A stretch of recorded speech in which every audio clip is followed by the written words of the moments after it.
सालों से तीजा 40वां के बयानात आप सुनते चले आते हैं और वही चीजें फिर सुनते हैं, बस अंदाज और मुकर्रर का अपना अलग होता है। इसके अलावा हमारे यहाँ आजकल एक अच्छी चीज ये है कि शादी के मौके पर भी तकरीर का इनेकाद होने लगा है, लेकिन वहां भी एक वही मखसूस पैटर्न होता है कि अब शादी के ताल्लुक से वो जलसा है तो शादी ही के ताल्लुक से बयानात होंगे। या तो हमारे यहाँ किसी बुजुर्ग के नाम पर जलसा होता है, सैयदना सरकार गौसे आजम रज़ियल्लाहु ताला अन्हु के नाम पर होगा तो मौला मुकर्रर को उसी पर बोलना है। सुल्तानुल हिंद हुजूर ख्वाजा गरीब नवाज की मौके पर, उनके उर्स के मौके पर जलसा होगा तब भी उसी पर बोलना है। इसके अलावा या तो जलसे ऐसे होते हैं जिनमें किसी खानकाह से कोई बड़ा पीर तशरीफ लाया होगा, तो फिर जलसे का माबा मलजा महबर सब वही होते हैं, जितने भी लोग आते हैं उन्हीं के सामने सब कुछ होता है। तो हमारे जलसे महदूद हो गए, जलसों की फिक्र महदूद हो गई है कि हमारे बयानात तीजा 40वां फातिहा शादी और बुजुर्गों की तारीफ बस इन्हीं तक महदूद होकर के रह गए, इनसे आगे नहीं बढ़ पा रहे। और इसका एक बड़ा नुकसान ये है कि हमारे समाज में जो बुनियादी चीजें पहुंचना चाहिए थी वो नहीं पहुंच पा रही, क्योंकि आपके यहाँ तलाक का कानून बनता है, इसकी जरूरत क्यों पेश आती है? क्योंकि हमको जो शरीयत ने तलाक का तरीका समझाया है वो हमने अवाम तक पहुंचा नहीं पाया। पहुंचा क्यों नहीं पाया? उसके पीछे वजह यही है कि जब भी हमारा कोई प्रोग्राम होता है वो किसी न किसी चीज से रिलेटेड होता है और हम मजबूर होते हैं उसी टॉपिक पर बोलने के लिए। शादी के वक्त में अगर हम तलाक की गुफ्तगू करें तो आकर के हाथ पकड़ लेंगे, हम क्या करें, शादी तलाक करवाने में लगे। किसी पीर का उर्स का जलसा है, वहां अगर तलाक के मसाइल बयान करने लगे तो पीछे से दामन खींच दिया। जिंदगी का जुज़्वे लाजिम है आपके लिए, जितना जरूरी निकाह है, जितना इम्पोर्टेंट निकाह है उतना ही जरूरी तलाक भी है। अगर हमारे समाज में तलाक के मसाइल सही से पहुंचे होते तो इस कानून की जरूरत ही नहीं पेश आती। जो हमारा तलाक का तरीका है, आपने संसद भवन की बहस को देखा होगा। बंगाल की एक लेडी सांसद ने जो तलाक पर भाषण दिया था, जो बयान दिया था, उन्होंने ये कहा था कि जब मैंने रिसर्च की तलाक के सिस्टम के ताल्लुक से तो मैंने पूरी दुनिया में सबसे एडवांस सिस्टम तलाक का मुसलमानों का पाया। इससे एडवांस कोई सिस्टम तलाक का दुनिया में है ही नहीं। उसके बावजूद भी हम पर कानून बनता है क्योंकि उस एडवांस सिस्टम को हमने अवाम तक पहुंचाया नहीं है। लोगों को सिर्फ हमने 3 तलाक समझा दिया है कि 3 बार कह दिया तलाक हो जाएगी और लोग वही करते हैं। तो जलसों का अपना फायदा है, लेकिन इस तरह की वर्कशॉप का बुनियादी फायदा यह है कि इस तरह हर महीने अगर आप वर्कशॉप का इनेकाद करते हैं तो हर महीना जो टॉपिक आप चुन लेंगे कि आपके हिसाब से आपके शहर में, आपके कस्बे में किस चीज की जरूरत है, वो टॉपिक आप चुनकर उस टॉपिक पर आप तकरीर करवा सकते हैं, उस टॉपिक पर आप मालूमात फराहम कर सकते हैं। ये फायदा इस तरह की वर्कशॉप का है। तकरीरों का हमारे यहाँ लोग बुरा समझते हैं देख करके तकरीर करते हैं। कोई अगर जिस तरीके से हम पेपर वर्क करके लाए, अगर कोई ऐसे ले आए तो लोग कहते हैं ऐसा मौलाना तो कुछ याद ही नहीं। ये ज़हनियत है हमारी। हम सोचते हैं कि ये कैसे मौलाना है, उसको याद नहीं रहता है, बताओ किताब लेके आता है, लिख के लेके चला आता है, ये कैसे तकरीर करेगा? ऐसे लोगों को बुलाने की क्या जरूरत है? आपने कभी गौर किया, किसी भी बड़े से बड़े प्रोफेसर को आप देख लीजिए, चाहे साइंसदान हो, चाहे कोई बड़ा प्रोफेसर हो किसी भी बड़ी यूनिवर्सिटी का, चाहे वो चांसलर ही क्यों ना हो, जब भी वो बयान देता है अपना लेक्चर लिख करके लाता है उसके पॉइंट के हिसाब से बयान। क्या आप तो दुनिया का कोई भी अक्लमंद आदमी ये कहता है कि इसको आता नहीं? लेकिन हमारी कौम कहती है आलिम के बारे में कि लिख कर मिलाया, ऐसे कुछ नहीं। जुबानी तकरीरों के नुकसान आप समझेंगे तो दंग रह जाएंगे। जुबानी तकरीर के नुकसान ये हैं जो आज तक हम लोग करते चले आ रहे हैं। जुबानी तकरीर हर हफ्ता आपका इमाम है, मस्जिद एक ऐसा हमारे पास जरिया है जिसका अगर हम इस्तेमाल करें तो हमसे बेहतर एडवांस सिस्टम अपनी मालूमात को पहुंचाने का पूरी दुनिया में किसी कौम के पास नहीं। जिस भीड़ को जमा करने के लिए, अपनी कौम के अफराद को जमा करने के लिए, अपने फॉलोअर्स को जमा करने के लिए बड़ी बड़ी सियासी पार्टियां करोड़ों अरबों रुपए खर्चा करके रैलियां करती हैं, और तब भी उनकी रैली में हर घर से एक एक फर्द भी नहीं आ पाता। लेकिन हमारे यहाँ 1 रुपया खर्च किए बगैर हर घर में जितने अफराद होते हैं सब आते हैं। अगर कोई यहाँ नहीं है तो दूसरी मस्जिद में। हम अगर इस वक्त का सही इस्तेमाल कर लें, जो आधा घंटा जुमा की तकरीरें होती हैं, इसका सही इस्तेमाल कर लें, तो कोई भी ऐसा मसला नहीं है, कोई भी ऐसी परेशानी नहीं है जिसका हल हम इस आधे घंटे में कर नहीं सकते। लेकिन मामला क्या है, हमें जुबानी तकरीरों की आदत है, रटे रटाए जुमलों की आदत है, तराशीदा जुमले, मुसज्जा और मुकफ़ा जुमलों की आदत है कि एक तरफ से मुकर्रर ने शुरू किया, ज़मी से पहले, ज़मा से पहले, मकी से पहले, मका से पहले, चुनी से पहले, चुना से पहले, वाह वाह नारे लगे, मजा खुश हो जाता है। बड़ी जबरदस्त तकरीर की हजरत, कैसे कैसे जुमले निकल रहे हैं। उस जुमले से आपको कोई फायदा हुआ?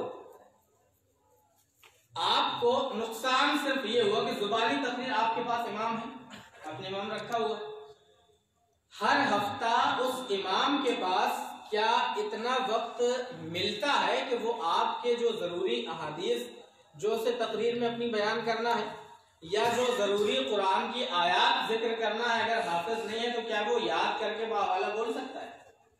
या हर हफ्ता किसी नई टॉपिक पर आपके सामने तकरीर पेश करता? नहीं करेगा। किसी हफ्ते में उसे वक्त मिला तो उसने तैयारी कर ली, किसी हफ्ते में उसे वक्त नहीं मिला तो वो नहीं कर पाएगा। फिर वो क्या करेगा? फिर आपको अपने ज़हन के घोड़े दौड़ाएगा, जो कुछ उसमें पहले कहीं स्टोर था उसे ढूंढ ढांढ करके ला करके तरतीब देगा, और वो आपके सामने आधा घंटा टाइम पास करके चला जाता है। इसका नुकसान सबसे बड़ा अवाम को है कि आपको वो चीज नहीं मिल पा रही है जिसकी जरूरत है। अल्हम्दुलिल्लाह हमारी तंजीम रोशन मुस्तकबिल ने खुतबात जुमा का सिलसिला शुरू किया, 1 साल मुकम्मल चला, फिर लॉकडाउन हुआ तो मस्जिदें बंद हो गई, खुतबात भी रुक गए, अब फिर से खुतबात जुमा का सिलसिला है। हिंदुस्तान के बेहतरीन मुफक्किरीन की जमात के जरिए से, बड़े बड़े उलमा से मशवरा करके अनावीन तय किए जाते हैं पूरे साल के, कि इस साल में हमें किस किस उन्वान पर तकरीरें अवाम तक पहुंचाना है।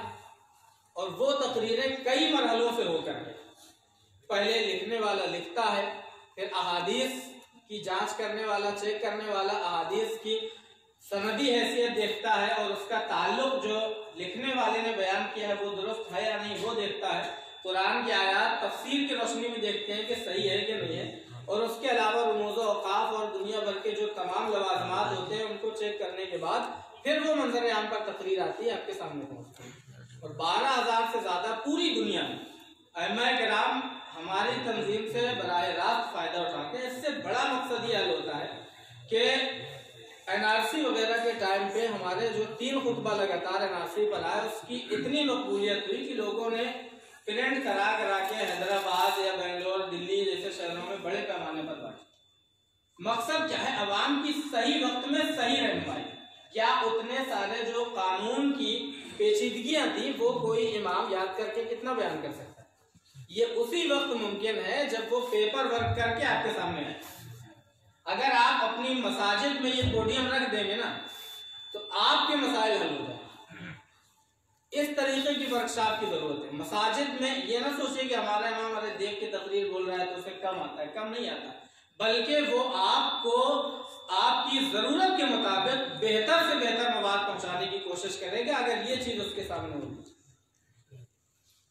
जुबानी तकरीरों के नुकसान आपके सामने है कि आपको वही चीजें मिलती हैं, कहीं से यूट्यूब से सुन लिया, आधा घंटा बचा है तो किसी को सर्च किया, उसकी थोड़ी बहुत तकरीर सुनी, उसी में जोड़ जाड़ करके बयान कर दिया। इससे आपको जो बुनियादी फायदे मिलने वाले होते हैं वो नहीं मिलते। अगर आप ये काम शुरू कर देंगे तो इंशाअल्लाह ताला आपको बेहतर चीजें मिलने लगी। अरे हर मस्जिद में लाइब्रेरी छोटी छोटी आप कायम कर दीजिए, 50-50 किताबों की मिनी लाइब्रेरी कायम कर दीजिए, उससे इमाम उन्हीं किताबों में से अपनी तकरीर तैयार करके रख लेगा और आपके सामने पेश कर देगा। या हालात हाजरा के एतबार से अभी जो चीजें आपके लिए जरूरी हैं, जो चीजें जैसे कोई कानून आपके सामने बन के आता है, नया कानून आया, उसके ताल्लुक से पूरी जानकारी इसी तरीके से पहुंच सकती है जब वो पेपर वर्क करके आपके सामने आएगा। तो आप मसाजिद जो हैं वो सिर्फ यही नहीं कि नमाज पढ़ने का जरिया है, मस्जिद नबवी से हुजूर अकरम सल्लल्लाहु ताला अलैहि वसल्लम जहां हमारी दीनी रहनुमाई फरमाते थे, वहीं पूरी दुनिया में जहां कहीं भी जंगें हो रही होती थी, जहां कहीं भी इस्लाम की तबलीग व इरशाद हो रही थी, वहां के तमाम मसाइल उसी मस्जिद से बैठ कर हल फरमाया करते।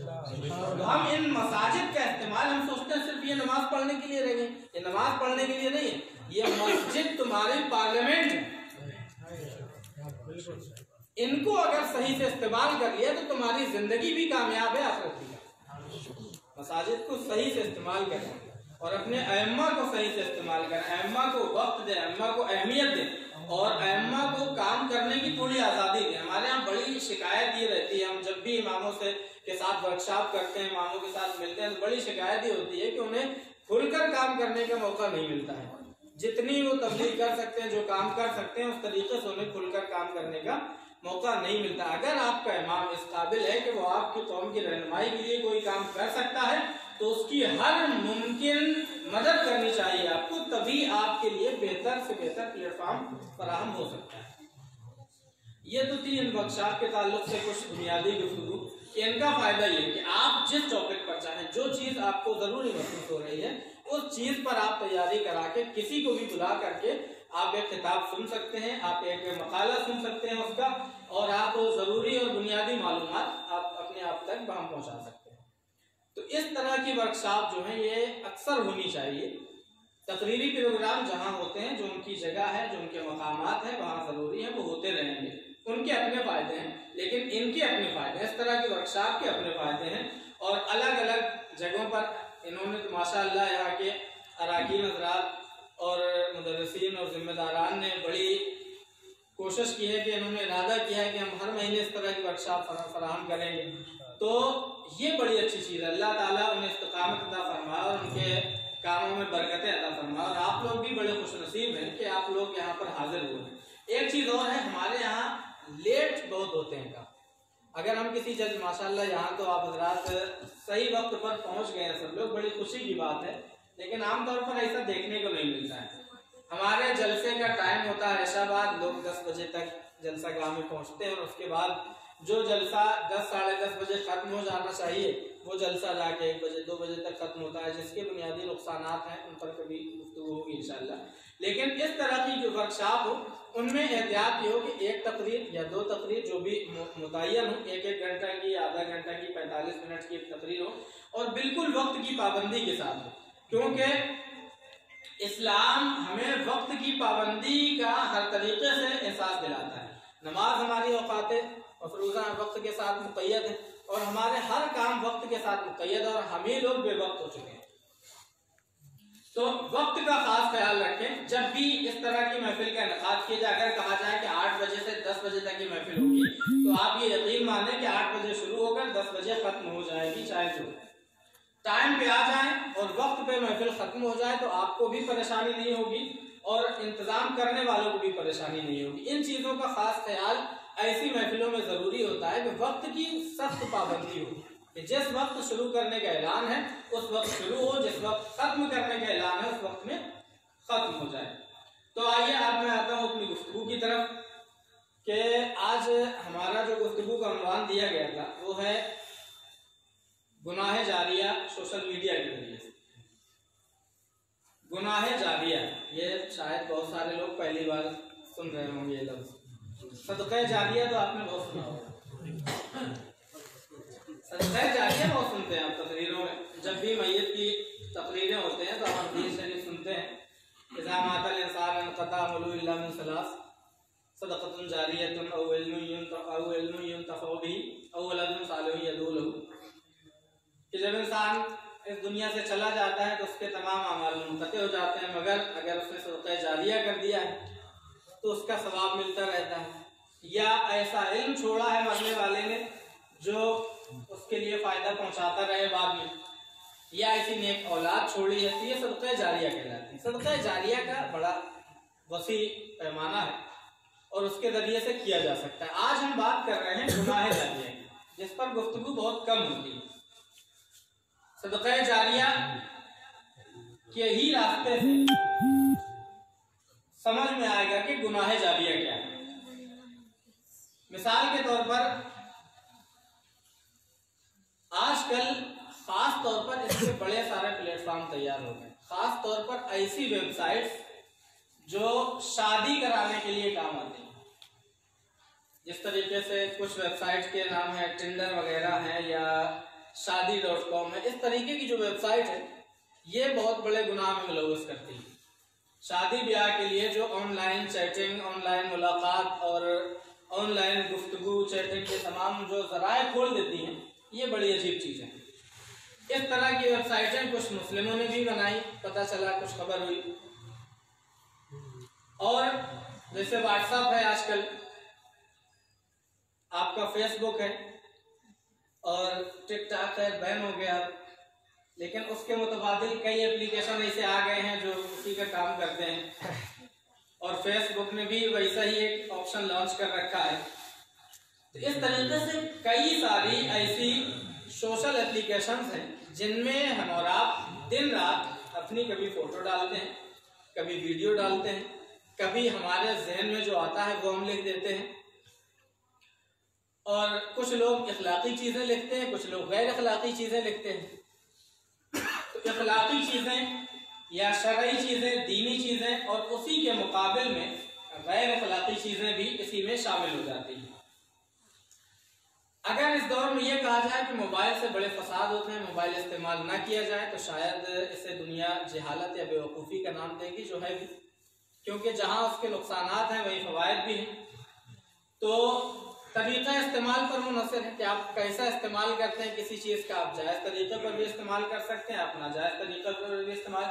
ये माइक है आपके पास, आप इसे वर्कशॉप करने के लिए, नात शरीफ पढ़ने के लिए भी इस्तेमाल कर सकते हैं, आप इसे गाना गाने के लिए, नाचने के लिए, गाना बजाने के लिए भी इस्तेमाल कर सकते हैं। तो इस्तेमाल के ऊपर है कि कौन चीज़ का, किस चीज़ का इस्तेमाल आप किस तरह करते हैं। तो मोबाइल लाजमी जुज़ आज जिंदगी का बन चुका है, जिसे छोड़ा नहीं जा सकता। लेकिन आज नौजवानों को, खास तौर पर हमारा नौजवान तबका जो है, ये मोबाइल से ऐसा चिमटा है और इनमें ऐसे ऐसे गुनाह कर रहा है जो उसके मरने के बाद ही नहीं, बल्कि मरने के हजारों साल बाद भी असरे नौ गुनाह उसके नामे अमाल में दर्ज करवा सकता है। आप सोचेंगे ये कैसे कि मर गया, फिर गुनाह होते रहे, फिर बंद हो गए, फिर हजारों साल बाद कहीं से फिर उसके नामे अमाल में गुनाह कैसे दर्ज होने लगेंगे, ये मैं अभी आपको बताता हूँ। सबसे पहले आपको मैंने अभी एक हदीस सुनाई थी सदक़े जारिया के ताल्लुक से। तो सदक़े जारिया किसे कहते हैं?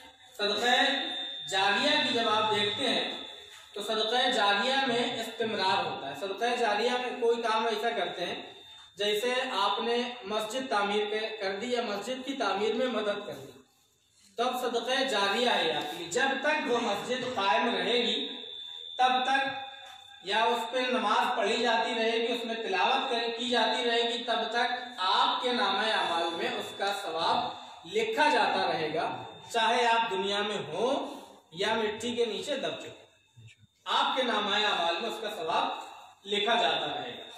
आपने किसी बच्चे की तालीम में मदद कर दी, एक बच्चा मदरसे में पढ़ रहा था, आपने उसके अखराजात बर्दाश्त कर लिए। आपने कहा कि एक बच्चा हिफ्ज़ कर रहा है, उसका जितना सालाना खर्च होगा वो हम देंगे मदरसे में। वो बच्चा हाफ़िज़ कुरान हुआ और फिर उसके बाद उसने पढ़ाना शुरू कर दिया, वो आगे गया, लोगों को सिखाया। मिसाल के तौर पर अगर हम अपनी बात ले लें तो हमने पढ़ा, हमारे पढ़ने में जिन असातिज़ा की मेहरबानियाँ हैं, मेहनतें हैं, मशक्क़तें हैं, उसके बाद तकरीबन 6 साल से हम तालीम दे रहे हैं। 6 साल से तालीम के अरसे में सैकड़ों तलबा को तालीम दी और उनमें से आज बहुत से ऐसे तलबा हैं जो कई बड़े मदारिस में लोगों को तालीम दे रहे हैं। सबसे पहले मुंबई में हमने दर्जा फजीलत तक पढ़ाया और दर्जा फजीलत ही की घंटियां दी गई थी। तो बड़े बड़े फारगीन टाइप के, हमसे ज्यादा उम्र के तालिब इल्मों ने हमसे पढ़ा और उसके उसके बाद आज वो मुताबिक जगहों पर पढ़ा रहे हैं, उनके शागिर्द पढ़ाएंगे, उनके शागिर्द पढ़ाएंगे, और किसी न किसी में कोई ना कोई एक पढ़ाता ही रहेगा। आज हम यहाँ तकरीर कर रहे हैं 100 लोगों के दरमियान, यही 100 लोगों में से जो बातें आज हम कह रहे हैं वो किसी 10 ने भी अगर पास आउट कर दी दूसरे की तरफ, तो वो 10 लोगों में से किसी एक ने एक महफिल में फिर बयान कर दी। इस तरीके से ये सिलसिला अगर क़यामत तक चलता रहेगा तो हम मर करके मिट्टी में मिल जाएंगे, मिट्टी के नीचे दब जाएंगे, लेकिन हमारे नाम-ए-अमाल में सवाब मिलता रहेगा। या जिन लोगों ने हमारी तालीम में मदद की थी उनके नाम-ए-अमाल में भी सवाब दर्ज होता रहेगा। ये है सदक़े जारिया। मस्जिद में आपने तामीर में मदद कर दी, वो मस्जिद जब तक कायम है आपके नाम-ए-अमाल में सदक़े जारिया है। आपने पानी का इंतजाम कर दिया या आपने किसी और चीज का इंतजाम कर दिया, किसी गरीब को कपड़े पहना दिए, तो जब तक उससे फायदा हासिल करेगा तब तक आपके लिए सदक़े जारिया है। तो सदक़े जारिया इसे कहते हैं। ये जो हदीस मैंने पढ़ी थी मुस्लिम शरीफ की हदीस है। तो सदक़े जारिया बुनियादी तौर पर आप समझे तो एक नेटवर्किंग कंपनी की तरह होता है। आपने देखा होगा कि बहुत सारे लोग आते हैं आपके यहाँ और जोड़ते हैं कि आप 10 बंदों को जोड़ दीजिए और वो 2-2 हज़ार का सामान खरीद लेंगे, और उसके बाद फिर उन 10 पर लाजिम होता है कि वो 10-10 बंदों को जोड़े। इसी तरीके से सिलसिला चलता जाता है, और हर बंदा जितना फायदा कमीशन का, जितना फायदा एक आदमी हमें मिलता है, हमने 10 को जोड़ा है, उन 10 का हमें मिलता है, और इसी तरीके से 100 लोगों तक हो गया, तो उन 100 लोगों का अकेले प्रॉफिट जितना 100 लोगों को मिलता है, उन सब 100 लोगों के बराबर प्रॉफिट उस एक अकेले फाउंडर को पहुंचता है जिसने उस कंपनी का, नेटवर्किंग कंपनी का बुनियाद रखी है, फाउंडेशन किया है। तो ये उसके लिए माल है जो जारी है, उसका फायदा जितने कंपनी में लोग जोड़ते जाएंगे, जो 2-2 हज़ार का माल खरीदते जाएंगे, उससे जो मुनाफा होगा, जितना एक आदमी के आपके हिस्से में कमीशन आएगा, जितना 100 लोग अगर जुड़े हैं 100 लोगों का होगा, उतना 100 के बराबर उस एक आदमी का कमीशन होगा जो उसका फाउंडर होगा। तो इस तरीके से जैसे नेटवर्किंग कंपनियां काम करती हैं, ऐसी सदक़े जारिया काम करता है। जितने लोगों तक पहुंचता जाएगा, जितने लोग उस पर अमल करते जाएंगे, उन सब का सवाब उस काम करने वाले तक पहुंचता जाएगा जिसने वो सदक़े जारिया किया।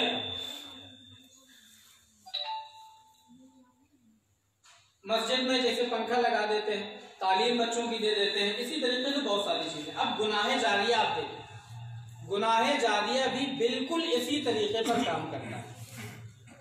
आपने किसी को शराब पीना से, आमतौर पर नशेड़ियों में यह आदत पाई जाती है कि जब वो किसी नशे के आदी हो जाते हैं तो वो एक नया बंदा तलाश करते हैं जिसे वो नशा करना सिखाते हैं। जो बीड़ी पीने वाला है तो वो दूसरे को बीड़ी पीना सिखाएगा। उनका मकसद ये होता है कि आज वो फ्री पिलाते हैं, वो नहीं पिएगा, नहीं भाई मैं नहीं पीता, उनको नहीं पी, हम दे रहे हैं ना। मकसद ये होता है कि आज ये पिएगा, जब इसकी आदत पड़ जाएगी तो कल पिलाएगा। आपने किसी को शराब पीना सिखा दी, किसी को जुआ खेलना नहीं आता था, कोई ना कोई तो सिखाता है ना भाई। जो बच्चा पैदा होता है पेट से जुआ सीख करके तो नहीं आता, कोई ना कोई तो उसे सिखाता है।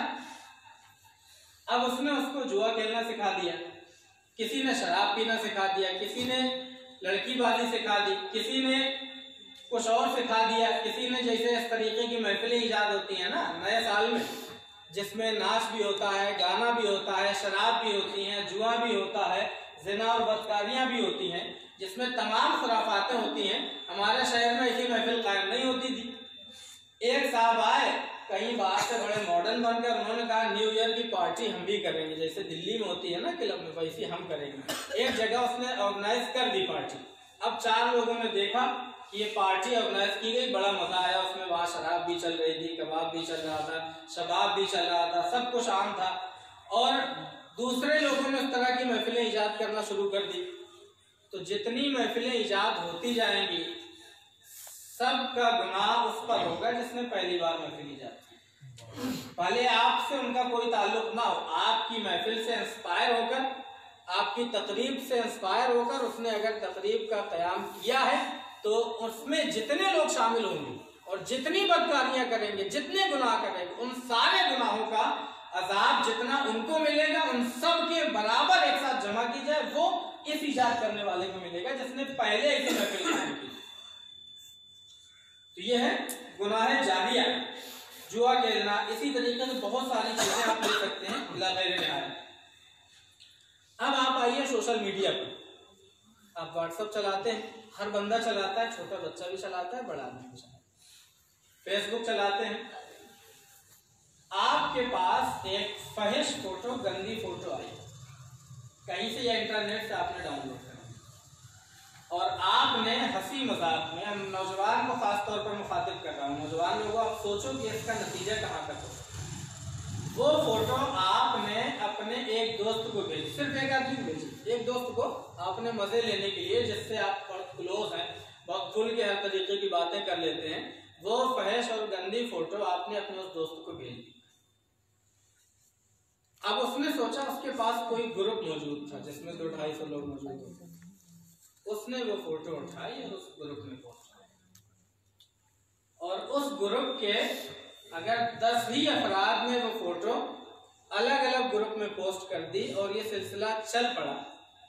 अब आप सोचें, आपके पास एक फहिश वीडियो आया कहीं से या इंटरनेट से डाउनलोड कर लिया या किसी का आपने बना लिया, आपने ग्रुप में डाल दिया, किसी को बदनाम करने की नियत से, किसी मोहल्ले वाले का कभी कोई बना लेता है, किसी पड़ोसी का बना लेता है, किसी मिलने वाले का बना लेता है, किसी को देख लिया कोई गलत काम कर रहा है, आपने वीडियो बना लिया, वो वीडियो आपने फेसबुक पर अपलोड कर दिया, 5 लोगों ने शेयर किया, 2 लोगों ने उसे डाउनलोड करके एक ग्रुप में शेयर कर दिया या ऐसे ही ग्रुप में शेयर कर दिया, किसी ने पेज में शेयर कर दिया जिसके लाखों के एतबार से मेंबर्स थे। अब वो पहुंचता गया, जितने लोग देखते जाएंगे, अब उन्हीं में से किसी शख्स को वो वीडियो इतना अच्छा लगा कि उसने क्लाउड स्टोरेज में उस वीडियो को सेव कर दिया। अब एक चीज पहले यहाँ रुक जाए थोड़ी देर के लिए, स्टोरेज तक महफूज करके रुक जाए। अब एक दूसरे पहलू पर आइए, वो वीडियो भेजा आपने, एक फहिश वीडियो या फहिश फोटो आपने सिर्फ अपने एक दोस्त को भेजी थी, उसने किसी ग्रुप में डाला, उसने किसी और ग्रुप में डाला। अब अजान हुई, आप पहुंच गए नमाज पढ़ने, आप मस्जिद के अंदर नमाज पढ़ रहे हैं, नमाज की हालत में, और वहां 10 लोग उस ग्रुप के उस वीडियो को देख रहे हैं। 10 लोग जो वीडियो आपने शेयर किया था, जो फोटो आपने शेयर की थी, 10 लोग उस वीडियो उस फोटो को देख रहे हैं, आप नमाज पढ़ रहे हैं, आप गुनाह में मुलव्वस नहीं है, आप नमाज की हालत में, आप अल्लाह ताला की तस्बीह और तहलील बयान कर रहे हैं, लेकिन 10 लोगों को जितना गुनाह हो रहा है, उन 10 का एक साथ गुनाह आपके नाम अमाल में अभी लिखा जाता है। आप सोच सकते हैं इसकी संगीनी कितनी। कोई सोचता है कि हमने तौबा कर ली या हमने छोड़ दिया, एक बार हमने कुछ कर दिया था, गलत काम इजाद कर दिया था, हमने एक डांस पार्टी हमारे यहाँ कभी नहीं हुई थी, हमने इजाद कर दी, शादी ब्याह में नौटंकी नहीं होती थी, खत्म हो गई थी, जमाना हो गया था, अब नए तरह की नौटंकियां पैदा हुई हैं जिन्हें ऑर्केस्ट्रा कहा जाता है। किसी ने शादी में ऑर्केस्ट्रा करवा दिया, अब उसके बाद सिलसिला चल निकला, इसके यहाँ हुआ था, दूसरे के यहाँ शादी उसने भी करवाया, तीसरे के यहाँ शादी उसने करवाया, आपने 1 साल पहले कराया था, 2 साल पहले करवाया था, अब आप मस्जिद में नमाज अदा कर रहे हैं, अब आप कुरान की तिलावत कर रहे हैं, कोई दूसरा आपको देख करके ऑर्केस्ट्रा करा रहा है, तो जितने लोग वहां वो नाच गाना देख रहे हैं, जितना गुनाह उन सबको इंफरादी तौर पर मिल रहा है, उतना सब आपके नाम अमाल में होगा, अगरचे आप मस्जिद के अंदर तस्बीह पढ़ रहे हैं, तहलील पढ़ रहे हैं। आप सोच सकते हैं इसका कितना नुकसान है। ये गुनाह जारिया है। आप ये भी सोच सकते हैं कि हम ऐसी फेंक रहे हैं, ऐसा कैसे हो सकता है, ये सिर्फ लफाजी है, समझा दिया जा रहा है कि इस तरीके से गुनाह जारी हो जाता है, ये लफाजी नहीं है। आइए हदीस पाक में अल्लाह के रसूल सल्लल्लाहु अलैहि वसल्लम ने इरशाद फरमाया, हज़रत अब्दुल्लाह बिन मसूद रज़ियल्लाहु ताला अन्हु फरमाते हैं, क़ाला रसूलुल्लाह सल्लल्लाहु अलैहि वसल्लम ला तक़्तुल नफ्सुन ज़ुल्मन इल्ला काना अला इब्न आदम अल-अव्वल किफ़्लुन मिन दम लिअन्नहु काना अव्वलु मन सन्नल क़त्ल। ये बुखारी शरीफ की भी हदीस है, मुस्लिम शरीफ की भी है, मुस्नद अहमद, निसाई, इब्न माजा, कई हदीस की किताबों में मौजूद है।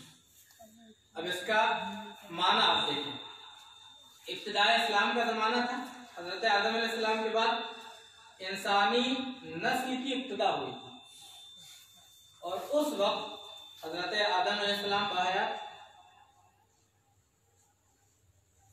हाबिल और काबिल का वाक़या आपने सुना होगा। दोनों आपस में सगे भाई थे। उससे पहले दुनिया में इंसान कत्ल नहीं किए जाते थे, कोई मारा नहीं जाता। आपसी रंजिश हुई उनमें से, वो लंबी बहस उसमें नहीं जाना चाहता मैं। तो काबिल ने हाबिल को पत्थर पहाड़ से धक्का दे दिया, वो नीचे बैठा और वो मर गया, कत्ल हो गया, इंतकाल हो गया। तो हदीस पाक में अल्लाह के रसूल सल्लल्लाहु अलैहि वसल्लम इरशाद फरमाते हैं, जो मैंने अभी पढ़ी है, कि जब भी कोई इंसान जुल्मन कत्ल किया जाएगा, जब भी कोई इंसान नाहक कत्ल किया जाएगा, उसका गुनाह किसको जाएगा? उसका गुनाह काबिल को जाएगा। क्यों? क्योंकि सबसे पहले ये काम ईजाद उसी ने किया, इससे पहले किसी ने नहीं किया। हदीस पाक है कि जब भी दुनिया में कोई नाहक कत्ल किया जाएगा, इसका गुनाह काबिल को जाएगा। अब आप सोच सकते हैं कि काबिल के मरे हुए कितने दिन हो गए होंगे? हजरत आदम अलैहिस्सलाम बाहयात थे, दुनिया की इब्तिदा थी, और कब उनका इंतकाल हो गया होगा। लेकिन आज भी अगर कोई नाहक कत्ल करता है, किसी शख्स को ऐसे कत्ल कर देता है जो कत्ल का मुस्तहिक नहीं था, तो उसका गुनाह काबिल को पहुंचता है। कितने साल हो गए होंगे? अब आप सोच सकते। इसी तरीके से अगर आप किसी गुनाह की ईजाद कर देते हैं, किसी गुनाह के मूजिब बन जाते हैं किसी जगह पर जहां वो गुनाह नहीं हो रहा था, आपने वो गुनाह स्टार्ट कर दिया, तो जब तक लोग उस गुनाह को करते रहेंगे, तब तक जितने लोग करेंगे, जितना गुनाह उन सब को होगा, उन सब के बराबर अकेला गुनाह शख्स होगा जिसने वो बुरा काम ईजाद किया है। तो खास तौर पर सोशल मीडिया पर आज मैंने क्लाउड की बात की थी, क्लाउड में सेव करके छोड़ देते हैं। आप मर गए, किसी ने अपनी गूगल ड्राइव के स्टोरेज में या क्लाउड के स्टोरेज में कोई चीज रख दी। अब आपके मरने के 100 साल बाद, 50 साल बाद, 1000 साल बाद कोई इंटरनेट का माहिर पैदा हुआ, उसने खोज के कहीं से निकाल लिया, फिर वो सिलसिला चल पड़ा आगे, फिर आपके नामे अमल में गुनाह दर्ज होना शुरू हो गए। तो ये चीजें जो लोग मोबाइल इस्तेमाल करते हैं, सोशल मीडिया का इस्तेमाल करते हैं, वो खास तौर पर ये चीज ध्यान में रखें। हमारे नौजवान तबके के बच्चे हों या हमारे बुजुर्ग हों, जो हंसी मजाक में कभी कोई तफरीहन कोई चीज भेज देता है, कोई अजीब चीज दिखाई दी, कोई चीज, तो चलो इससे मजाक कर लेते हैं, थोड़ा हमारा दोस्त है, बहुत अच्छा हंसी मजाक चलता है, उसको भेज दें। आपने उसको भेजा और उसने किसी और को भेजा। ये सिलसिला हंसी मजाक में भी फेसबुक, ट्विटर, किसी भी सोशल नेटवर्किंग साइट पर आप कोई ऐसा काम मत करिए, कोई ऐसी चीज पोस्ट मत करिए जो आपके लिए गुनाह जारिया हो, आपके नामे अमाल में है, आपके जिंदगी में भी। आप मस्जिदों में हो तब भी आपके नामे अमाल में गुनाह दर्ज हो रहे हो, आप मसाजिद में हो तब भी, मदारिस में हो तब भी, मकाबिर में हो तब भी, और खानकाहों में हो तब भी आपके नाम पर गुनाह दर्ज हो रहे हैं, क्योंकि कोई ना कोई इसमें मुलव्वस है। ऐसा कोई भी काम सोशल मीडिया पर खास तौर पर और अमली जिंदगी में भी आप कोई ऐसा काम ना करें। जैसे जुआ किसी को सिखा, अगर हमें आदत है शराब पीने की, तो हम किसी दूसरे गुनाह सिखाएं कि अगर वो सिखाया उसने किसी को, उसने जब तक वो सिलसिला चलेगा उसका गुनाह मिलता रहेगा। इसी तरीके से कोई भी बुरी चीज कभी भी हम किसी को न सिखाएं, अच्छाइयों का हुक्म दें और हम बुराइयों से रोकें। बुराई फैलाने के ताल्लुक से तो अल्लाह रब्बुल इज्जत ने हमें ये हुक्म फरमाया है, इन्नल लज़ीना युहिब्बूना अन तशियल फाहिशतु फिद्दीन आमनू लहुम अज़ाबुन अलीमुन फिद दुनिया फिल आखिरह। आवाज थोड़ी कम करवा दें, बार-बार सीख रहे। जो लोग मुसलमानों में बेहयाई फैलाते हैं, फैलाने के आरज़ूमंद रहते हैं, उनके लिए दुनिया और आखिरत में दर्दनाक अज़ाब है। अल्लाह रब्बुल इज्जत सब जानता है जो तुम नहीं जानते। तो बेहयाई फैलाना, कोई बुरी चीज फैलाना, ये अल्लाह रब्बुल इज्जत ने हमें वैसे ही मना फरमाया है, कुरान मुक़द्दस इससे मना फरमाता है। और फिर खास तौर पर एक तो हम बेहयाई फैलाएं और ऐसी बेहयाई फैलाएं जो हमारे लिए गुनाह जारिया का जरिया बन जाए, जो हमारे मरने के बाद भी हम एक काम कर रहे हैं लेकिन हमारे पीछे 10 लोग, 20 लोग, 100 लोग वो गुनाह कर रहे हैं, तो हमारी नेकियां अकेले की हैं और गुनाह हम कितने लोगों के मोल लिए ले रहे हैं। और इसी के मुकाबले में अगर आप भलाई का हुक्म देते हैं तो उसके बड़े फवायद हैं। अगर आपने किसी को अच्छा काम सिखा दिया, अच्छी तालीम दे दी, अच्छी तरबियत दे दी, तो हदीस पाक आप मुलाहिजा फरमाइए कि अच्छे काम के क्या फ़वाइद हैं। हज़रत अबी मसूद बदरी रज़ियल्लाहु ताला अन्हु फरमाते हैं कि नबी करीम सल्लल्लाहु अलैहि वसल्लम के पास एक शख्स आया और उसने आपसे सवारी तलब की। उसने कहा कि मैंने अपनी सवारी का जानवर खो दिया, मेरे पास कुछ है नहीं, आप मुझे सवारी का कोई जानवर दे दीजिए। तो नबी करीम सल्लल्लाहु अलैहि वसल्लम फरमाते हैं कि मैंने उसको एक शख्स की तरफ रहनुमाई कर दी कि तुम फलां साहब के पास चले जाओ, वो तुम्हें सवारी का इंतजाम कर देंगे। वो शख्स वहां गया और उन्होंने सवारी का इंतजाम कर दिया। फिर अल्लाह के रसूल सल्लल्लाहु अलैहि वसल्लम इरशाद फरमाते हैं, मन दल्ला अला खैरिन फलहु मिस्लु अजरि फाइलिही औ क़ाला आमिलिही क़ाला अबू ईसा हाज़ा हदीसुन हसनुन सहीह। फरमाते हैं नबी करीम सल्लल्लाहु अलैहि वसल्लम इरशाद फरमाए, जिसने किसी भलाई की तरफ रहनुमाई कर तो उसको उतना ही सवाब है जितना उस भलाई को करने वाले को सवाब है। अगर आप बुराई की तरफ रहनुमाई करते हैं तो जितना बुराई करने वाले को गुनाह होता है उतना ही आपको भी गुनाह होता है, और अगर आप किसी को भलाई की तरफ मोड़ देते हैं तो जितना वो भलाई करेगा। अब आप सोचें कि आप कुरान की तिलावत नहीं कर पा रहे हैं किसी वक्त की वजह से, आपके पास आप कारोबार में बिजी हैं, आप अपने लगे हुए हैं, और आपने एक तालिबे इल्म को पढ़ा दिया, उसे कुरान की तिलावत करना सिखा दिया। अब वो मदरसे में बैठ करके कुरान की तिलावत कर रहा है और आपने उसके सिखाने में मदद की है, तो आपके नामे अमाल में सवाब दर्ज होता रहेगा, भले आप अपनी दुकान में बैठे अपना काम करते हैं। तो भलाई का ये मामला है, और भलाई का हुक्म देना और बुराई से रोकना यही तो उम्मत मुस्लिमा का खासा है। कुरान मुक़द्दस में अल्लाह रब्बुल इज़्ज़त इरशाद फरमाता है, कुंतुम खैरा उम्मतिन उखरिजत लिन्नास तामुरूना बिल मारूफ व तनहौना अनिल मुनकर, तुम बेहतरीन उम्मत हो जो लोगों के लिए जाहिर किए गए हो, तुम लोगों को भलाई का हुक्म देते हो और बुराई से रोकते हो। तो भलाई का हुक्म देना और बुराई से रोकना ये उम्मत मुस्लिमा का बुनियादी फरीज़ा है। और वही उम्मत मुस्लिमा अगर खुद बुराई फैलाने वाली बन जाए तो बताइए क्या अपने वो मकसद वजूद में, अपने बुनियादी फरीज़ा में कहाँ तक अमल करना। तो हम और आपको ये चाहिए कि हम लोग जहाँ कहीं भी कोई काम ऐसा करें तो कोशिश ये करें कि हमारा कोई भी काम ऐसा ना हो जो शरीयत के खिलाफ हो या जो हमारे लिए गुनाह का जरिया बन जाए या गुनाह जारिया का जरिया बन जाए। खास तौर पर सोशल मीडिया इस्तेमाल करने वाले हजरात से मेरी गुजारिश है, नौजवानों से, कि ऐसी कोई भी तस्वीर, कोई भी पिक्चर, कोई भी टेक्स्ट मैसेज, जरूरी नहीं है कि तस्वीर या वीडियो ही हो, कोई टेक्स्ट मैसेज भी ऐसा होता है जिसका पहुंचाना गुनाह हो। ऐसी कोई भी चीज आप किसी तक ना पहुंचाएं जो आपके लिए आपके मरने के बाद भी वबाले जान बनी रहे और आपके इबादतों में लगे होने के बावजूद भी आपके लिए गुनाह का जरिया बनी रहे। तो इन चीजों से आप हज़रात मुकम्मल तौर पर इस्तेमाल करें। और भी बहुत सारी हदीसे करीमा थी, इंशाअल्लाह मैं दे दूंगा, आप हज़रात तक पहुंच जाएंगी। एक चीज मैं और असल में दो चीजें मैं बयान करने के लिए खास तौर पर आया। एक तो ये जो आज की ज़रूरत थी, आज की रात और इस तरीके की रातों में जो खुराफातें होती हैं, आम तौर पर ये खुराफातें जारिया ही बन जाती हैं जाकर के, तो इनसे परहेज करना चाहिए। और ये जश्न वगैरह मनाना, जश्न मनाना कोई बुरी चीज़ नहीं है, लेकिन इस्लाम ने जश्न मनाने का जो तरीका हमें बताया है उस तरीके पर आप जश्न मनाएं। हमारे लिए खुशी का सबसे बड़ा दिन ईद का दिन होता है या मिलादुन नबी का दिन होता है, सबसे बड़ी खुशी का दिन। उसे गुजारने के लिए हमारे आका करीम सल्लल्लाहु ताला अलैहि वसल्लम अपने विलादत के दिन को कैसे गुजारते थे। हुजूर सल्लल्लाहु ताला अलैहि वसल्लम फरमाते हैं कि जब सोमवार के दिन आपको रोजा रखते हुए देखा लोगों ने, तो पूछा कि रसूलुल्लाह आप सोमवार के दिन रोजा रखते हैं? तो आपने फरमाया कि हाँ, इसी दिन में पैदा हुआ, इसलिए मैं अल्लाह के शुक्राने में रोजा रखता हूं। इस्लाम का खुशी मनाने का तरीका तो ये है कि जब उसे खुशी मनाना हो तो वो अल्लाह तबारक तआला की इबादत करता हुआ नजर आता है। जब उसे खुशी ईद के दिन मनाना होती है तो अल्लाह के शुक्राने में ईदगाह में जाकर सर्वसुजूद होता हुआ नजर आ जाता है। जब उसे खुशी मनाना होती है तो वो नमाजें अदा करता है, वो रोजे रखा करता है। मुसलमान का खासा तो ये है, मुसलमान का खासा ये नहीं है कि जब वो खुशी मनाए तो शराब पी ले, जब वो खुशी मनाए तो जुआ की महफिल कायम कर दे, जब वो खुशी मनाए तो नाच गाना की महफिलें कायम कर दे।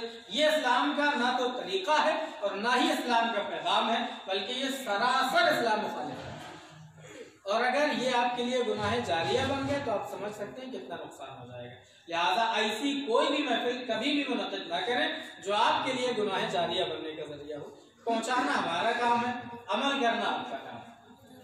अब एक चीज़ और मैं जो बयान करने खासतौर पर चाहता हूँ, हालांकि मकाला तो मेरा काफ़ी लंबा है, 18-20 सफ़ा का है, लेकिन वक्त काफ़ी हो गया है। मैं कुछ बुनियादी चीज़ें उसकी आप हज़रात को बता दूँगा और मकाला मौजूद रहेगा और एम.ए. किराम के मोबाइल में भी PDF फाइल उसकी इंशाल्लाह भेज दी जाएगी। आप हज़रात बड़े मेहनत करते हैं और ख़ास तौर पर ऐसे दौर में जब कि हम देख रहे हैं गुज़िश्ता 2 सालों से इमामों के साथ जो हालतें हो रही हैं, इमामों को मस्जिद के अकेले कमरों में डाल दिया जाता है जहाँ कोई पुरसाने हाल नहीं होता। हाल में 2 साल के अंदर तकरीबन 13 इमामों की ऐसा कत्ल हुआ है उनका जिनके बारे में कुछ पता नहीं चला कि क्या हुआ। इमाम सुबह कत्ल पाया जाता है, मारा हुआ पाया जाता है, कभी किसी ने कह दिया कि इसको सांप ने काट लिया था, कभी कुछ हो गया, कभी बिहार के इमाम साहब का एक गोली मारने का मामला आया, सांप काटने का एक मामला आया और एक छत गिरने का मामला आया। बीवी बच्चे सब मर गए थे, उनके इंतकाल हो गया, उनका शहीद हो गया। तो ऐसे घरों में इमामों को रख देते हैं जिनकी छत कभी भी गिर सकती है। ऐसे मस्जिद गांव के बाहर है, अलग है, उनको रख दिया गया, कोई भी आकर के मार के चला जाता है, कोई भी शख्स पसंद आकर के। ऐसे हालात में भी ये अम्माए किराम अपने फरीजा को निभा रहे हैं। ये इनकी बहुत बड़ी चीज है। इनका जितना एहसान शुक्र अदा किया जाए वो कम। ये लोग अपनी जान को, आजकल सबसे ज्यादा खतरा इस दौर में अगर किसी को है तो वो मस्जिद के इमाम को। जिस शरपसंद को कोई भी काम करना होता है वो मस्जिद सबसे पहले तलाश करता है कि मस्जिद कहाँ है, मस्जिद के ऊपर झंडा लगाना हो या मस्जिद के शीशे तोड़ना हो या इमाम को परेशान करना हो। सबसे ज्यादा काम इन्हीं के ऊपर मुसीबतें आती हैं और इन सब के बावजूद ये लोग डट कर मुकाबला कर रहे हैं और मस्जिदों की खिदमतें अंजाम दे रहे हैं। हमें इनको सलाम करना चाहिए और इनकी हर तरीके से मदद करनी चाहिए और इनके तहफ़्फ़ुज़ के लिए भी काम करना चाहिए कि हम अपने इमामों को इस तरीके से बेयारो मददगार ना छोड़ दें कि रात की तन्हाई में कोई भी आकर के उन्हें परेशान करके चला जाए, उन्हें कत्ल करके चला जाए। ये बड़ा अलमिया है हमारे समाज का। इमाम जो कौम का रहनुमा हुआ करता है, इमाम जो कौम का सरदार हुआ करता है, जिसके अल्लाह अकबर कहने पर आप अपनी गर्दन झुका लिया करते हैं, उसको आप ऐसे बेयारो मददगार छोड़ देते हैं कि कोई भी आए और मार करके चला जाए। कोई गोली मार दे रहा है, कहीं घर गिर जा रहा है, कहीं कोई जहर खिला करके चला जा रहा है, कहीं कोई गला घोट करके मार दे रहा है। तकरीबन 25 इमामों की ऐसी खबर है जिनकी इस तरीके से दर्दनाक मौतें हैं। ये बड़ा अलमिया है और बहुत हम तो शुक्रगुजार हैं अम्माए किराम के कि ऐसे दौर में जब सबसे बड़ा निशाना मसाजिद है, अम्माए किराम है और वो अपनी खिदमत अंजाम दे रहे हैं। कमाको ये उनका बहुत बड़ी उनकी सेक्रीफाइस है, उनकी कुर्बानी है। अल्लाह ताला नज़रात की इन कुर्बानियों को कबूल फरमाए और इनको ये हर तरह से मदद फरमाए। अल्लाह ताला गैब से इनकी हिफाजत का इंतजाम फरमाए। मैं बयान कर रहा था मदारिस। लॉकडाउन जब से हुआ है सबसे बड़ा नुकसान हमारे मदारिस का हुआ है। हमारे मदारिस में जो गलतियां खामियां हैं मैंने वो भी लिखी हैं इसमें, लेकिन वो मैं बताऊंगा नहीं क्योंकि बहुत सारी चीज़ें ना पहुंचना ही बेहतर होता है। कई चीज़ें सच्चाई होने के बावजूद भी नहीं बोली जाती हैं कभी कभी, तो मैं उन चीज़ों को नहीं बयान करूंगा। मैं सिर्फ ये बताऊंगा कि इन जो नुकसान हमारा हुआ है इसकी भरपाई कैसे की जा सकती है, इसका मुतबादिल कैसे किया जा सकता है कि आने वाले वक्त में अगर ऐसे हालात पैदा हों तो हमें इस ऐसा नुकसान ना उठाना पड़े जैसा इस लॉकडाउन में हमने उठाया है। साल भर से हमारे मदारिस 9 महीने हो रहे हैं तकरीबन हमारे मदारिस बंद है। अप्रैल से लेकर के अभी तक सालाना इम्तिहान हमारा नहीं हो पाया है, हमारे मदारिस के दाखिले नहीं हो पाए हैं, हमारे मदारिस की तालीम नहीं हो पाई है, हमारे मदारिस में किसी तरह का कोई इंतजाम नहीं हुआ। इसके नुकसान कितने हुए हैं आपने कभी सोचा है कि कितने तलबा ने पढ़ाई छोड़ दी? इसका अंदाजा कोई कर सकता है? कितने असातिज़ा ने कारोबार करने शुरू कर दिए और कितनी बेहसी की है कौम ने इन कौम की खिदमत करने वालों से कि जो असातिज़ा, जो मुदर्रिसीन, जो इमाम 5-7 हज़ार रुपये में काम करते हैं। 5-7 हज़ार रुपये में काम करने वाला इमाम आप सोच सकते हैं कि कितना पैसा बचा के रखता होगा अपने पास, कितना पैसा बचाएगा। और उस बचे हुए पैसे से जो उसने बचाया होगा 5,000-7 हज़ार की नौकरी में जो आप देते हैं तनख्वाह, उसमें कितना पैसा उसने बचाया होगा और कितने दिन काम चला सकता होगा उस पैसे से। हमारे सामने, हमारी तंजीम के सामने 50 ऐसे उलमा हैं जिन्होंने कर्ज लेकर के अपने घर का खर्चा चलाया, और कितने ऐसे उलमा हैं जिन्होंने सूद पर कर्ज लेकर के अपने घर का खर्चा चलाया। ये डूब मरने का मकाम है हम लोगों के लिए कि वो इमाम, वो मुदर्रिस जो पूरी जिंदगी अहल्लल्लाहुल बैअ व हर्रमर रिबा का नगमा सुनाता रहा हो, जिसने पूरी जिंदगी कौम को ये पैगाम दिया हो कि सूद लेना भी हराम है, सूद देना भी हराम है, आज कितना मजबूर होगा कि उसे सूद पर रकम लेने की जरूरत पेश आ गई। कभी आपने सोचा इस ताल्लुक से कि इसका हल क्या है? किसी ने नहीं सोचा, ना किसी बड़ी तंजीम ने सोचा, ना किसी बड़े इदारे ने सोचा, ना किसी इदारे की कमेटी वालों ने ताल्लुक से सोचा कि उन मुदर्रिसीन का क्या हो रहा होगा, उन अम्मा का क्या हो रहा होगा जिनको आपने निकाल दिया, उनके बच्चों पे खर्च कैसे चल रहे होंगे। अरे इतनी बेहसी हुई कि इलाहाबाद का जो मार्केट का मामला था, एक मुअज्जिन साहब वहां मस्जिद में थे लॉकडाउन के टाइम में, जब हुजरे से बदबू आने लगी तब पता चला कि भूख की वजह से मर गए। इतनी बेहसी हमारे अंदर पैदा हो गई। कैसे हम कामयाब हैं, कैसे हम आगे बढ़ेंगे? कि हमारी बेहसी का आलम यह है कि हमारे महल्ले का मुअज्जिन मस्जिद के अंदर भूख से मर जा रहा है, जब बदबू आ रही तब हमें यह भी एहसास नहीं है कि अजान की आवाज भी नहीं आई है। या हम पड़ोस में रहते हैं तो हमें यह भी खबर कर लेना चाहिए कि मुअज्जिन बेचारा जो बूढ़ा आदमी है उसका कोई घर वाला नहीं है, वो अकेले है, वो खा रहा होगा कि नहीं खा रहा होगा। क्या इस्लाम ने यही हुक्म दिया? इस्लाम तो हमें ये कहता है, सहाबा किराम फरमाते हैं कि हुजूर पड़ोसियों के हुकूक ऐसे बताते थे कि हमें लगता था कहीं जायदाद में हिस्सा न करते थे। और आपके पड़ोस में इमाम या मुअज्जिन भूख से तड़प कर मस्जिद के अंदर हुजरे में मर जाए, कितने अफसोस का मकाम है। अगर मदरसे का मुदर्रिस सूद पर कर्ज लेकर के अपने बच्चों का खर्चा चलाए तो कितनी शर्म का मकाम। इसने जिंदगी भर सूद और ब्याज के लेने देने हराम के नगमे गाए। ये बड़ा अलमिया। ये लॉकडाउन से हमारा नुकसान हुआ है, मैं किराम का, मुदर्रिसीन का, तलबा का नुकसान। सालाना इम्तिहान नहीं हुआ और उसके बाद टेस्ट नहीं हुआ, नए साल में जो बच्चे दाखिल होने वाले थे वो मदारिस में नहीं पहुंच सके। इसके अलावा ऑनलाइन तालीम का इंतजाम नहीं हुआ। मुझे ये बात मैं कह रहा हूँ लेकिन शर्म के साथ कह रहा हूँ और पूरी जिम्मेदारी के साथ कह रहा हूँ कि हमारे यहाँ ऑनलाइन तालीम के नाम पर मजाक हुआ है। बड़े बड़े इदारे हमारे जो काम किया है, व्हाट्सएप पे ऑडियो कॉल के जरिए से तालीम होती है। क्या आप वीडियो कॉल का इंतजाम नहीं कर सकते थे तलबा के लिए? 2 इदारे सिर्फ हिंदुस्तान में जिन्होंने वीडियो कॉलिंग के जरिए से तलबा की तालीम का इंतजाम किया है। एक दावत इस्लामी के इदारे हैं और दूसरे जामिया आसान बरकात महाराजा मुतारा। इन्होंने जामिया आसान बरकात वालों ने जूम ऐप के जरिए से जो फ्री में दस्तयाब उसके जरिए से वीडियो कॉलिंग के जरिए से बच्चों की तालीम का इंतजाम किया। और दावत इस्लामी वालों ने माइक्रोसॉफ्ट टीम नाम का सॉफ्टवेयर खरीदा और उसके जरिए से तालीम मुहैया कराई बच्चों को।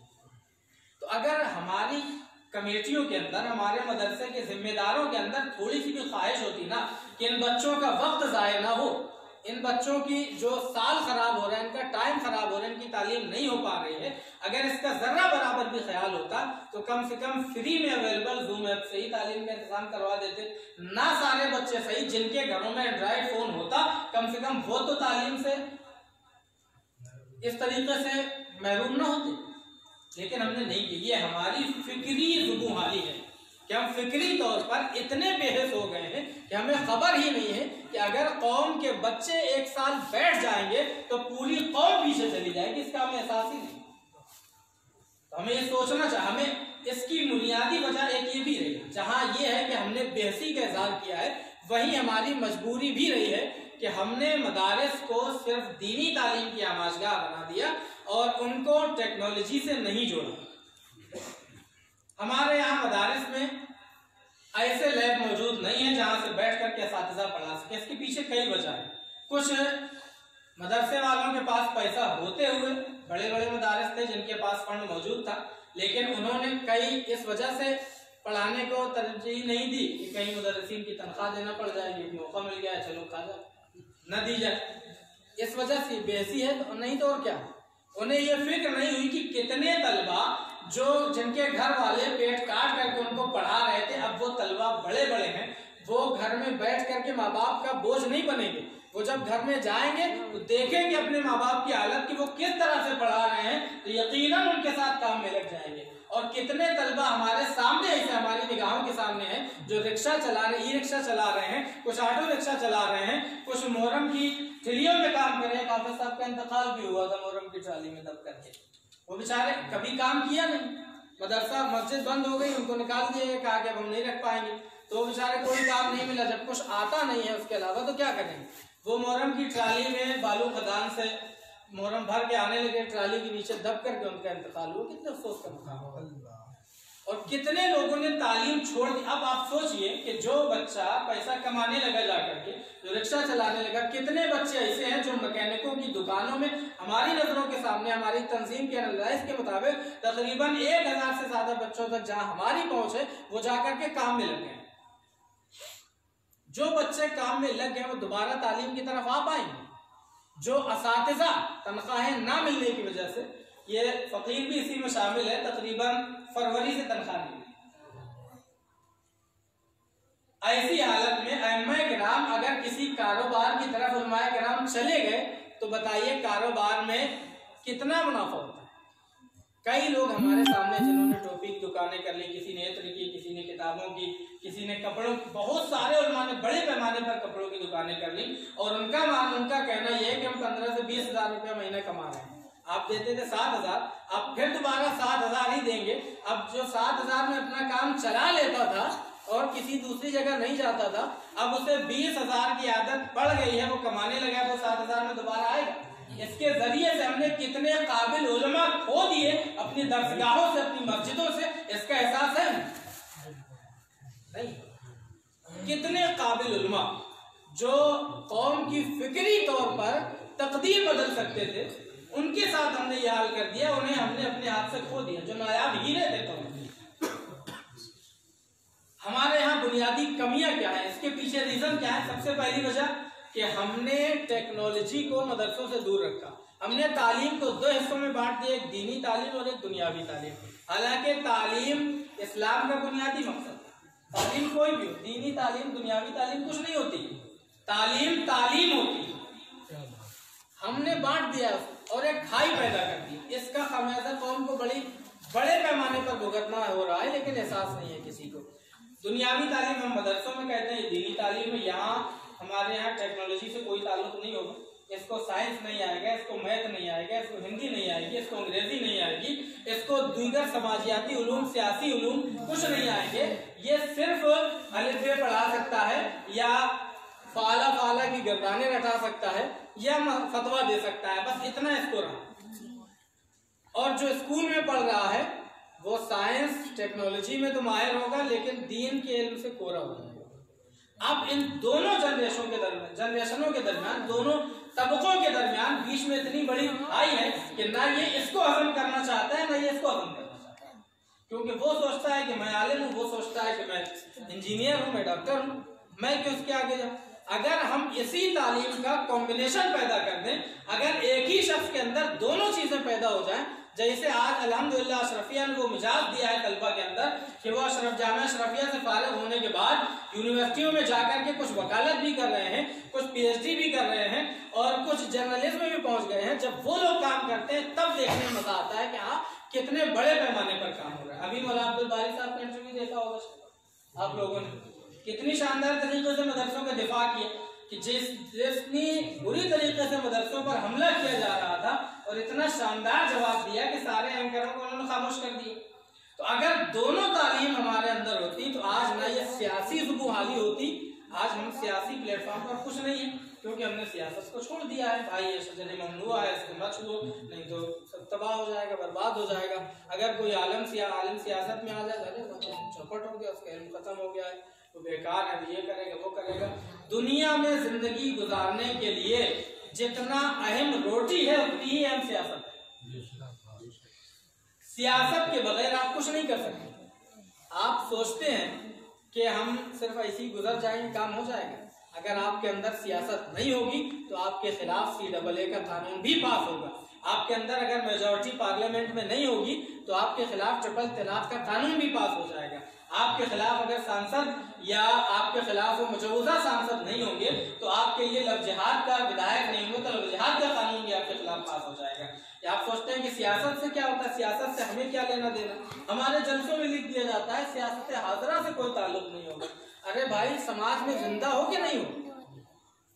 जिंदा रहना सियासत से खाली नहीं, आपकी जिंदगी का एक एक कदम सियासत से बनता है, सियासत से बिगड़ता है। अगर सियासत इतनी ही बुरी होती तो नबी करीम सल्लल्लाहु अलैहि वसल्लम दुनिया पर हुकूमत नहीं करते।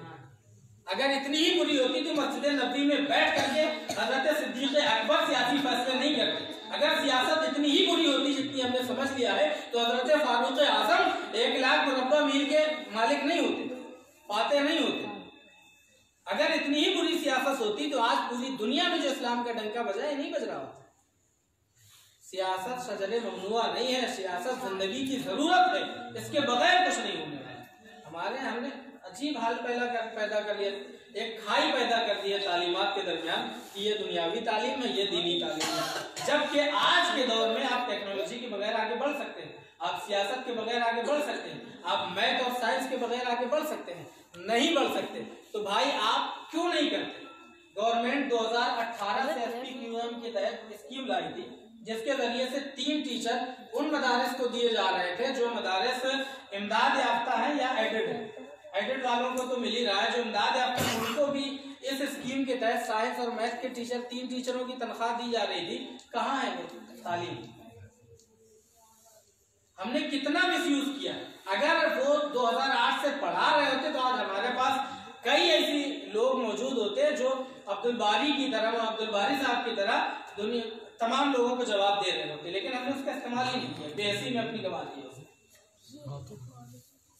अब इसका हल ये है कि हमारे कई बार आपने CAA के टाइम पे देखा होगा, कई उलमा को सियासी समझ ना होने की वजह से, कॉन्स्टिट्यूशन की समझ ना होने की वजह से, हमारे संविधान की समझ ना होने की वजह से कई उलमा के ऐसे बयान सुने होंगे कोरोना वायरस के इब्तिदाई अय्याम में भी और उसके अलावा CAA NRC के टाइम पे भी, जिनके बयानात सुन करके आम से आम आदमी को भी हंसी आई होगी। कुफारों ने मजाक उड़ाया होगा कि ये जैसे कह दिया कि बीमारी, तबलीग वालों ने कह दिया कि तो अल्लाह ताला जो करेगा वो होगा।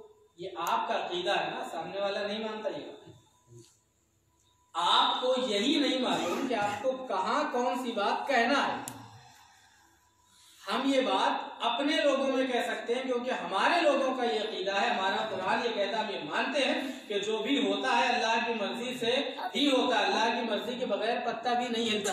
लेकिन ये चीज आप एक काफिर को बावर नहीं करा सकते। काफिर को जवाब देने के लिए आपको दुनियावी समाज की जरूरत होगी, आपको उसी एतबार से जवाब देना होगा।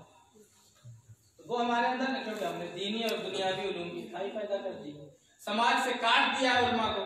अगर आलिम लोगों के साथ बैठने उठने लगे तो वो बड़ा गंदा आदमी, खराब हो गया है। अगर आलिम सियासत में हिस्सा ले तो वो गंदा। दुनिया की समझ अगर आलिम हासिल करना चाहे तो वो आलिम सियासी हो जाता है, बुरा हो जाता है, और यही चीजें आपको नुकसान देती हैं। आलिम के अंदर हर तरह की समझ होना जरूरी। आलिम कौम का रहनुमा होता है। आलिम क्या होता है? इमाम क्या होता है? कौम का रहनुमा होता है। इमाम जिस तरफ चाहे कौम का रुख मोड़ दे। इमाम जुमा के खुतबात के जरिए से या आलिम अपनी तकरीरों के जरिए से, अपनी गुफ्तगू के जरिए से जैसा चाहे कौम का माइंड जिस तरफ चाहे उस तरफ डायवर्ट कर सकता है। लेकिन जब उसी को कायदे से सारी चीजों का इल्म नहीं होगा तो कैसे काम चलेगा?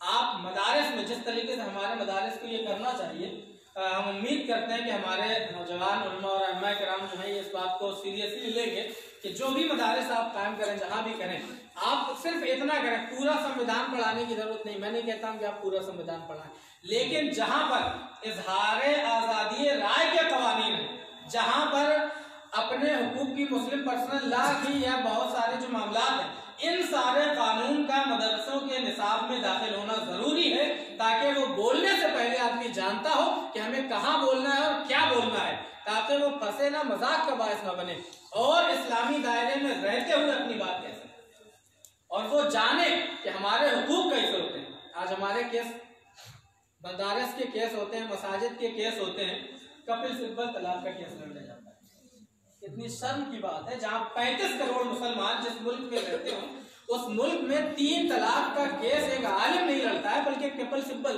आलिम का मुसलमान भी नहीं लड़ता। अब आप सोच सकते हैं कि जब आपको तलाक के मसाइल का इल्म नहीं है, कपिल सिब्बल को कितना इल्म होगा, या कितनी आपके लोग बिक जाते हैं। CNRC के टाइम पे देखा, जनेवा कॉन्फ्रेंस हुई, आपके लोग बिके। या कश्मीर मुद्दे पर हमारे नाम में आप सूफियों की जमात जाकर कश्मीर गई और कहा नहीं वो लोग तो बहुत खुश हैं, कौन बिका था, हमारे लोग बिके। जब हमारे ऐसे कायद जिन्हें लोग कायद मानते हैं, जिन्हें लोग बड़ा मानते हैं, जब ये बिक जाते हैं तो कपिल सिब्बल कितना ही मानता हमारे मसाइल। अफसोस की बात है कि हमारे पास ऐसे इतने उलमा, जबकि अगर उलमा इस केस को लड़ते, अगर उलमा वकील भी होते साथ में, उनको इस तरीके की तालीम का प्रावधान किया गया होता, इंतजाम किया गया होता, तो ये केस कोई जीतने वाला नहीं था। क्योंकि तलाक का निजाम जितना एडवांस हमारा, इतना दुनिया में किसी का नहीं, हमसे कोई नहीं जीत सकता था। लेकिन नियत हमने काम, हमने तो बांट दिया कि वकालत ये मुसलमानों का काम नहीं, ये उलमा का काम नहीं, ये वकालत करेगा तो कोई दूसरा करेगा, जो पैंट शर्ट वाला होगा जो काम होगा वो करेगा। उलमा क्यों नहीं कर सकते? आप इस तरीके के कॉलेज क्यों नहीं बनाते?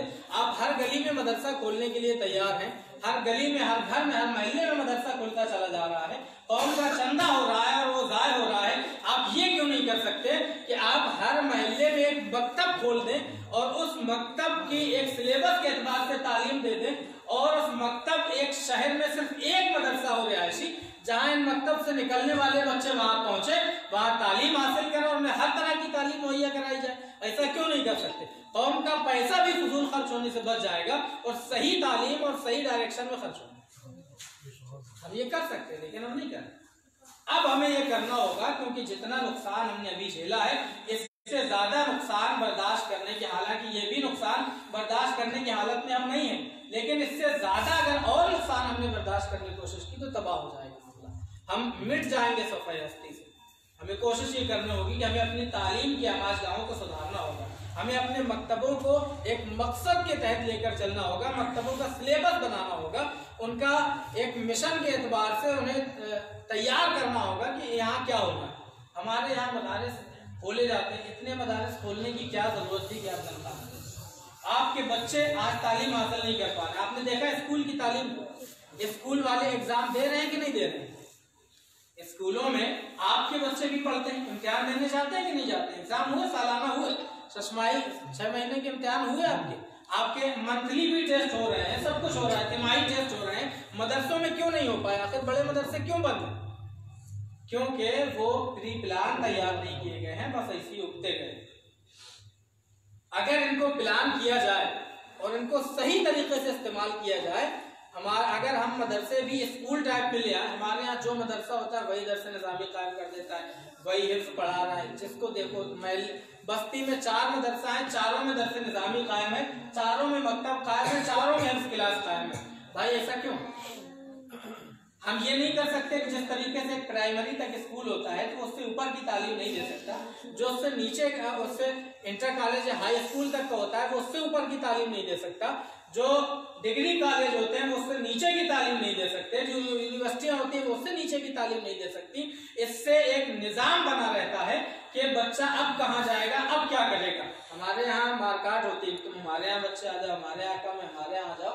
इसकी वजह यही है कि हम लोगों ने मुनज़्ज़म तरीके पर काम नहीं किया है। हम अपना पैसा तो बर्बाद कर रहे हैं, लेकिन सही तरीके से खर्च नहीं कर रहे हैं। अगर हम सही तरीके से खर्च कर लें और इस तरीके की दर्जाबंदी अगर हम मदारिस में कर लें तो आइंदा हमें इस तरीके के नुकसान नहीं उठाना पड़ेंगे। आज हम बिहार से बच्चों को ला करके पढ़ाते हैं अपने मदरसों में, बंगाल से बच्चों को ला करके पढ़ाते हैं। वजह यही है कि अभी मेरे जहाँ तक अंदाजा है वो ये है कि मुश्किल से अगले साल भी रिहायशी मदरसों की इजाजत ईद बाद भी मुश्किल है। तो तालीम का कितना नुकसान होगा अगर हमने यही इस तरीके से स्कूल कायम किए होते, मदारिस कायम किए होते, तो हमारे लोकल के बच्चे मकतब, हमारे हर 10 महल्ले हैं, 10 महल्ले में 10 मकतब होते और एक मदरसा होता शहर में जो दरस निज़ामी की तालीम देता, एक मदरसा होता जो हिफ्ज़ की तालीम देता, तो 10 मकतब से फारिग होने वाले बच्चे जो हिफ्ज़ पढ़ना चाहते हैं वो हिफ्ज़ वाले मदरसे में चले जाते जितने भी होते, और जो हिफ्ज़ वाले मदरसे से फारिग होते हैं, मकतब से जो डायरेक्ट आलिमियत में जाना चाहते हैं तो दरसे निज़ामी वाले मदरसे में चले जाते हैं, उन्हें बाहर जाने की जरूरत नहीं पड़ती। यही आपके शहर में उतने ही पैसे में बल्कि उससे कम खर्च में ऐसी तालीम का इंतजाम हो जाता, उससे कम खर्च में ऐसी तालीम का इंतजाम हो जाता। और आपके मदरसे जो बंद है ये बंद नहीं होते, बल्कि आपके मदरसे का हर बच्चा तालीम हासिल कर रहा होता, सुबह पढ़ने चला जाता, शाम को पढ़ करके आ जाता। लेकिन अभी हमारे यहाँ साल भर और ये हालत नहीं है, साल 2 साल भी नहीं है कि हम ऐसा इंतजाम कायम कर सकें। अगर हमने ऐसा इंतजाम कायम नहीं किया तो यकीन जानो अगर 2 साल हमारे तालीम के बर्बाद हो गए तो 2 पीढ़ियां तबाह हो जाएंगी, 2 पीढ़ियां तबाह हो जाएंगी। आपको इसका अंदाजा नहीं कि इसकी कितने संगीन नतायज आने वाले 20 सालों के बाद हमें भुगतना होगा। और आपने नया कानून एक्ट का मुताला किया है, जो नया तालीमी अभी एक्ट तैयार हुआ है 2024 से जैसे लागू होना है, 20 में तैयार हुआ है, उसके 52 सफ़ात का है नया तालीमी निज़ाम जो कायम किया गया है, बनाया गया है। और उसमें तकरीबन RSS के प्रचारक ने, बड़े प्रचारक ने कहा था कि हमारे 90% हमारे मुतालिबात पर यह कानून तैयार हुआ, 90% उसने कहा कि हमारे मुतालिबात पर यह कानून पारित हुआ। और जब 90% उनकी सिफारिशात कबूल की गई होंगी एक तालीमी पॉलिसी बनाने में, तो आप सोच सकते हैं कि कितनी खतरनाक पॉलिसी होगी। और जब आप उसका मुताला करें, अभी हमारे यहाँ 45,000 यूनिवर्सिटियाँ हैं, 45,000 यूनिवर्सिटियाँ हिंदुस्तान में बड़ी जो कॉलेज हैं, इनको इनकी तादाद घटा करके 15,000 कर दी जाएगी 2024। अभी हमें सीट पाने के लिए किसी यूनिवर्सिटी में मारामारी करना पड़ती है, टेस्ट फाइट करना पड़ता है, अभी हमें इसके लिए डोनेशन देना पड़ता है। 45,000 होने के बावजूद जब ये 15,000 बचेंगी तब कितनी मारामारी होगी, कितना डोनेशन देना होगा और कितना सख्त टेस्ट देना होगा। और सारे इदारे प्राइवेट कर दिए, अब कोई गवर्नमेंट ना कोई बोर्ड होगा, कुछ नहीं होगा। 24 के बाद एक समिति होगी जिसका अध्यक्ष प्रधानमंत्री होगा और उपाध्यक्ष वित्त मंत्री होगा। वो समिति पूरे इदारों को देखेगी और सारे इदारे प्राइवेट हो जाएंगे, सारे इदारे प्राइवेट हो जाएंगे। कितने स्कूल आपने कायम किए, ईमानदारी से बताइए, आपके शहर में कितने हैं? प्राइमरी 5 तक के स्कूल नहीं है हमारे, इंटर कॉलेज छोड़ दीजिए, हाई स्कूल छोड़ दीजिए, डिग्री कॉलेज छोड़ दीजिए। 2024 के बाद जब आपकी आंखें खुलेंगी ना उस माहौल में, तब आप रोएंगे कि अपने बच्चे के एडमिशन का। जब आप अपने बच्चे को एडमिशन के लिए ले करके जाएंगे, सारे स्कूल किसके होंगे? पंडित बनिया इनके होंगे, दलितों की नहीं। हमसे ज्यादा बुरी हालत दलितों की होने वाली है इस कानून के साथ। लेकिन हमें आंखें नहीं बंद करनी, अभी मौका है। 24 से पहले प्राइमरी स्कूल,